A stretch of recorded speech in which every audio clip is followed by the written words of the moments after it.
सुनाओ urban company. आप देखिए यहाँ पर ना प्रीमियम के अंदर 10% की गिरावट हुई है और यहाँ पर अगर आप देखें तो 166 के आसपास का लिस्टिंग हमें देखने को मिलता था, अब 155 के आसपास का प्राइस हमें देखने को मिल रहा है। Hi, this is Dev and watching Traders Diary. अगर मिल गया है आईपीओ तो बहुत ही अच्छा, सोने पे सुहागा वाली बात है, लेकिन अगर नहीं मिला है तो फिर क्या करना है कल की डेट में। सो बेसिकली अगर आप मान के चले हैं, हम मान के चलते हैं कि 103 का प्रीमियम है एंड 155 के आसपास की लिस्टिंग हो रही है, तो भाई ये खराब नहीं है। आप देखें 21,000 करोड़ के आसपास का मार्केट कैप के साथ ये लिस्ट हो रही होगी। ऐसे में न्यू एज कंपनी जो लिस्ट हो रही है, एक प्रॉफिटेबल कंपनी है, वो कोई खराब मार्केट कैप पर लिस्ट नहीं हो रहा है। कंपनी का जो बिजनेस मॉडल है वो यहाँ पर बताता है कि आगे भी बढ़ोतरी कहीं ना कहीं होती रहेगी। ऐसे में अगर जो लोग जिनको भी आईपीओ मिला है और अगर लंबे नजरिए से देख रहे हैं तो वो होल्ड कर सकते हैं, इसमें कोई शक की बात नहीं है। हम देख रहे हैं कि मोस्टली यहाँ पर जो न्यू एज कंपनी है वो प्रॉफिटेबल नहीं है और आराम से 15 से 20,000 करोड़ का मार्केट कैप है, इजीली यहाँ पर सस्टेन कर सकता है इस मार्केट के अंदर। बिजनेस मॉडल यूनिक है, सब कुछ बढ़िया है, प्रॉफिटेबल है, सबसे बड़ी बात है। अगर आपको यहाँ पर ना 2-3 लॉट मिले हैं, मान लीजिए आईपीओ में आपको घर से 2 से 3 के आसपास का लॉट मिल गया है, तो बॉस यहाँ पर ना 50% बुक कर लीजिए, बाकी यहाँ पर होल्ड कर लीजिए। प्रॉफिट का यहाँ पर ना होल्ड करना सबसे बढ़िया बात है। जो लागत लगी हुई है उसको आप बुक कर लीजिए, सिंपल सी बात है, ना कोई रिस्क ना कोई झंझट, प्रॉफिट का पड़ा रहेगा, आपको यहाँ पर ना दिक्कत भी नहीं होगी, ये प्राइस किधर भी जाए। और वैसे भी अगर आप देखेंगे जब लिस्टिंग हो जाती है तो उसके 2 से 3 दिन ऐसा यहाँ पर ना बवंडर रहता है, ये सिर्फ होता है ट्रेडर की तरफ से। सिंपल सी बात है, ट्रेडर यहाँ पर एंजॉय करता है उस प्राइस को। अब वो 155 वाले पर अगर लिस्ट हुआ ना तो उसको वो 200 भी ले जा सकता है। हमने देखा है जितने भी आईपीओ लिस्ट होते हैं 2 से 3 दिन तक ये सब चलता ही रहता है, तो यहाँ पर ना कुछ कह नहीं सकते कि लिस्टिंग के बाद वो कितना खींच कर ले जाएंगे।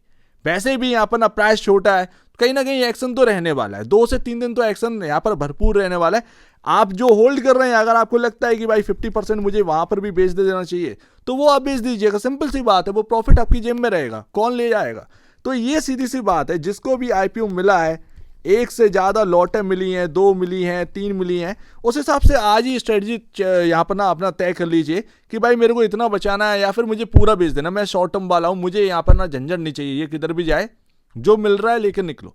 तो सिंपल सी बात है, आप ये भी कर सकते हैं। बट अगर आपको 2 लॉटें मिली हैं, 3 लॉटें मिली हैं, तो यहाँ पर ना 50% कहीं ना कहीं बुक कर लेना चाहिए, लागत का बुक कर लेना चाहिए, बाकी प्रॉफिट का छोड़ देना चाहिए। वैसे भी न्यू एज कंपनी में यहाँ पर ना प्रॉफिटेबिलिटी दिख जाना आसान नहीं रहता है। अब सबसे बड़ी बात, जिसे आईपीओ नहीं मिला है बेचारा वो क्या करे, क्योंकि उसके मन की बात कोई समझ नहीं पा रहा है, उसे आईपीओ नहीं मिला। बहुत सारे लोगों को बहुत टाइम से आईपीओ नहीं मिला।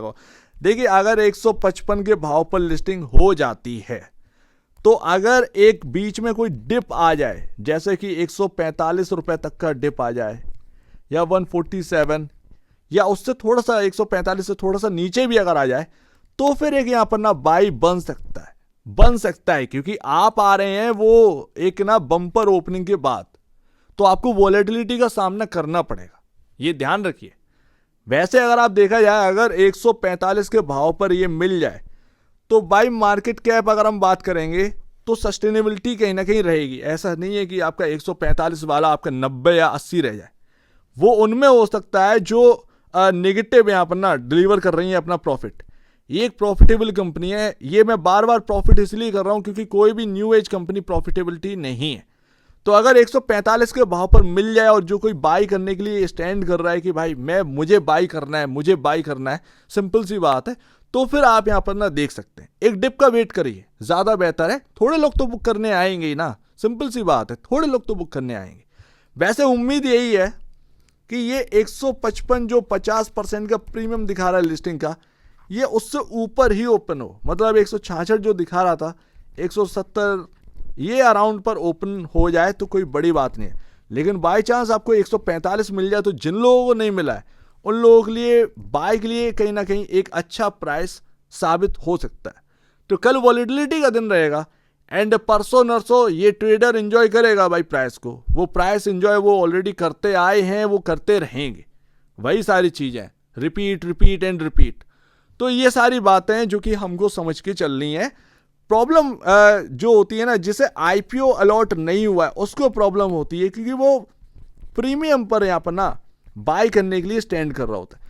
तो मेरा कहना यही है कि अगर आप बाय कर भी लेते हैं और आपका प्राइस थोड़ा सा नीचे आ भी जाता है तो फिर डरिए मत, कहीं ना कहीं आप जो बाय कर रहे हैं वो शॉर्ट टर्म के लिए नहीं, थोड़ा सा लंबे नजरिए से कर रहे हैं, 3 महीना 4 महीना इस हिसाब से कर रहे होंगे। तो ऐसे में कहीं ना कहीं एक न्यू एज कंपनी के ऊपर इंटरेस्ट आना चाहिए जो प्रॉफिटेबल है। प्रॉफिटेबल शब्द जो है ना वो लिख लीजिए, क्योंकि मोस्टली कंपनियां प्रॉफिटेबल लिस्ट नहीं हुई है। एक लौती कंपनी एक लंबे टाइम में इतने बड़ा प्रॉफिट है, 285 करोड़ के आसपास का प्रॉफिट है साल का, तो वो लिस्ट हो रही है, तो ये काफी अच्छी बात है। ऐसा नहीं है जोमेटो जैसा सिनेरियो नहीं है कि जोमेटो जैसा यहाँ पर ना आपको देखने मिला हो, या ओला जैसा देखने मिला, या पेटीएम जैसा मिल रहा हो, ठीक है ना, ऐसा यहाँ पर सिनेरियो नहीं देखने मिला है। तो बाई एक बन सकता है अगर 145 या 147 के आसपास का आपको प्राइस मिले तो ये बन सकता है। अपने फाइनेंशियल एडवाइजर या ब्रोकर से या आप पूछ के करिए, या फिर आपकी खुद की रिसर्च हो तो उस हिसाब से करिएगा। लेकिन कहीं ना कहीं एक डिप का यहाँ पर ना इंतजार करना चाहिए, डिप मिल जाए तो बहुत ही अच्छी बात रहेगी, बस इससे बढ़िया और कुछ नहीं रहेगा। सो उम्मीद है कल यहाँ पर लिस्टिंग अच्छी होती हुई देखने को मिले, जिसे नहीं मिला उसको भी मौका मिल जाए बाय करने के लिए, दोनों के लिए विन विन सिचुएशन हो जाए, इससे बेहतर और कुछ भी नहीं है। सो उम्मीद है कुछ आपको समझ में आया होगा। एक बार वैसे पहले आप बेचने से पहले अपने ब्रोकर एडवाइस से जरूर सलाह लीजिएगा, खुद की स्टडी करेगा, उससे बेहतर कुछ भी नहीं है, खुद की स्टडी मस्ट है। तो आप दीजिए वीडियो देखने की, वो तो धन्यवाद दोस्तों।